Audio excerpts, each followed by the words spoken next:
ဆရာမင်္ဂလာပါရှင် မင်္ဂလာပါ ဆရာရှင်ဇန်နဝါရီလမှာဖွင့်မဲ့ HR ပညာရဏသင်တန်းအပတ်စဉ်ကိုအကြောင်းလေးပြောပြပါအောင်ရှင် ပုံမှန်သင်တန်းကြီး2သိန်းတန်ကြီးရှိတဲ့ HR Management Certificate သင်တန်းကိုယခုသင်တန်းကြီးအခမဲ့ဝင်ကြီး15000ချက်ထဲနဲ့သင်ကြားပေးသွားမှာဖြစ်ပါတယ်ပညာရဏသင်ကြားပေးရတဲ့ရည်ရွယ်ချက်ကတော့လူတိုင်းလက်နက်မိနိုင်စေဖို့နဲ့စိတ်ပေါဝင်စားတဲ့လူတိုင်းတက်နိုင်စေဖို့အတွက်စီစဉ်ပေးခြင်းဖြစ်ပါတယ် ဆရာရှင်ယခု HR ပညာရဏသင်တန်းအပတ်စဉ်ကိုဘယ်လိုတွေတက်သင်ပါတယ်လဲရှင် တက်ရောက်တဲ့သူတွေကတော့ HR Management ပညာရပ်ကိုစိတ်ပေါဝင်စားတဲ့သူတွေမိမိရဲ့လုပ်ငန်းကိုပုံမအဆင့်မြင့်တင်လုပ်ကိုင်လုပ်တဲ့သူတွေ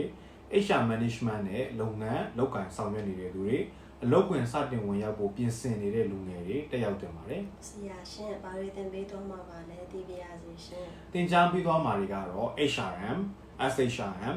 Equal Employment Opportunity, Workforce Planning, Recruitment and Selection, Training and Development, Performance Management, Compensation နဲ့ Employee Relations နဲ့ပတ်သက်တဲ့အကြောင်းအရာတွေကိုမြန်မာဘာသာဖြင့်သင်ကြားပေးသွားမှာဖြစ်ပါတယ် ဆရာရှင်သင်တန်းကာလလေးသိပြရစီရှင် သင်တန်းကာလကတော့2လဖြစ်ပါတယ် ဆရာရှင်သင်တန်းကြီးလေးသိပြရစီရှင် သင်တန်းကြီးကတော့အခမဲ့ဖြစ်ပြီးတော့ဝင်ကြီး15000ချက်ပေးသွင်းရုံနဲ့တက်ရောက်နိုင်မှာပဲဖြစ်ပါတယ် ဆရာရှင်ဘယ်လိုသင်ကြားပေးသွားမှာလဲသိပြရစီရှင် သင်ကြားပေးသွားမှာကတော့ online သင်တန်းဖြစ်ပြီးတော့ record video တွေနဲ့သင်ခန်းစာတွေကိုတစ်ပတ်ကို2ရက်လေ့လာရပါမယ်။ဒါအပြင် Zoom နဲ့2ကြိမ်ဆရာနဲ့ face to face သင်ခန်းစာတွေကိုဆွေးနွေးခွင့်ရမှာပဲဖြစ်ပါတယ် ဆရာရှင်ယခု HR ပညာရဏသင်တန်းအပတ်စဉ်ကိုအတွက်ဆရာအနေနဲ့ဘာတွေများဖြည့်ဆွတ်ပြောလိုပါလဲရှင် ။ယခုသင်တန်းကိုလူရဲ့အကန့်အသတ်ဖြစ်တာသင်ကြားပေးသွားမှာဖြစ်လို့သင်တန်းတက်ရောက်ခြင်းနဲ့ဆိုရင်အမြန်ဆုံးစီးရင်ပေးသွင်းထားမှာစိတ်ချရမှာပဲဖြစ်ပါတယ်။နောက်ထပ်ဖြည့်ဆွတ်ပြောလိုတာကတော့ဝင်ကြီး15000ကျပ်မှအပ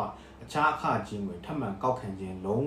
ဝမရှိပါဘူး။ဒါကြောင့်မို့လို့စိတ်ချလက်ချတက်ရောက်ဖို့အားလုံးကိုဖိတ်ခေါ်လိုက်ပါတယ်။ယခုအပတ်စဉ်ကိုလာမယ့် January လမှာဖွင့်သွားမှာဖြစ်တဲ့အတွက်ကြောင့်မို့လို့နှစ်သစ်မှာစိတ်သစ်လူသစ်နဲ့ကိုယ့်ဘဝတိုးတက်ရေးအတွက်ကိုပညာရေးတွေကိုလေ့လာကြဖို့တိုက်တွန်းလိုက်ပါတယ် ဆရာရှင်ယခုလိုဖြည့်ချပေးတဲ့အတွက်ဆရာကိုကျေးဇူးအထူးပဲတင်ရှိပါတယ်ရှင် ။အားလုံးကျေးဇူးတင်ပါတယ်။